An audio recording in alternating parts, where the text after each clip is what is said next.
అధిక బరువు అనేక సమస్యలకు కారణం. సాహితీ యోగా ఆన్లైన్ క్లాసులో జాయిన్ అవ్వండి.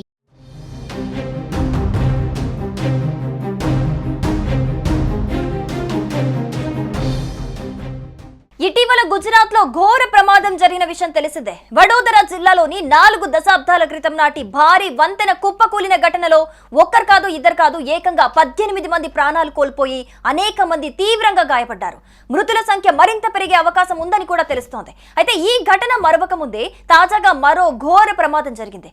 ఢిల్లీలోని ఓ బహుళ అంతస్తు భవనం ఒక్కసారిగా కుప్పకూలింది. ఇందుకు సంబంధించిన దృశ్యాలే ఇప్పుడు అందరినీ భయపెడుతున్నాయి.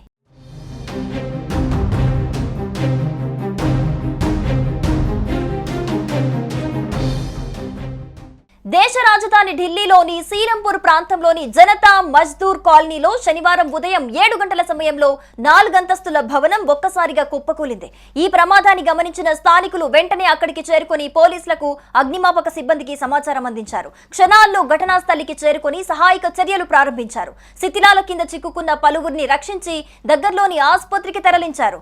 ఈ ఘటనలో 3 మరణించగా పలువురు తీవ్రంగా గాయపడ్డారు. శిథిలాల కింద ఇంకా పలువురు చిక్కుకొనుండొచ్చని అధికారులు చెబుతున్నారు. స్థానికులు సైతం అగ్నిమాపక సిబ్బందితో కలిసి సహాయక కార్యక్రమాల్లో పాలు పంచుకుంటున్నారు.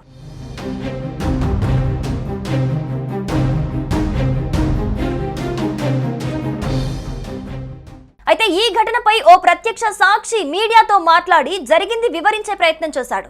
ఉదయం నేను మంచంపై నిద్రపోయి ఉన్నానని, అదే సమయానికి ఓ భారీ శబ్దం వినిపించిందని తెలిపాడు. ఇక ఏం జరిగిందా అని వెంటనే లేచి చూసేసరికి అప్పటికే ఆ ప్రాంతమంతా దట్టంగా దుమ్ము పేరుకుపోయి ఉందని తెలిపాడు. దీంతో అప్పటికే ఆ ఇంట్లో ఉంటున్న కుటుంబ సభ్యులంతా ఏడుస్తూ కనిపించాడని వివరించాడు. కానీ భవనం కూలిన సమయంలో అందులో ఎంతమంది ఉన్నారనేది తెలియదని ప్రత్యక్ష సాక్షి చెబుతున్నాడు.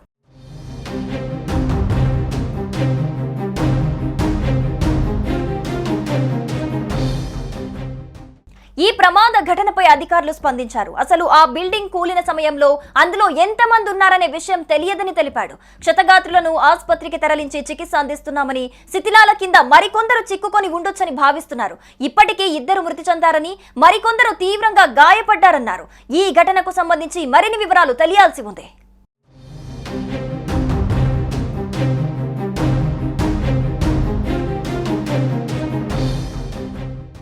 సుమన్ టీవీలో మీ పర్సనల్ అండ్ బిజినెస్ ప్రమోషన్స్ కోసం కింది నెంబర్కి కాంటాక్ట్ చేయండి.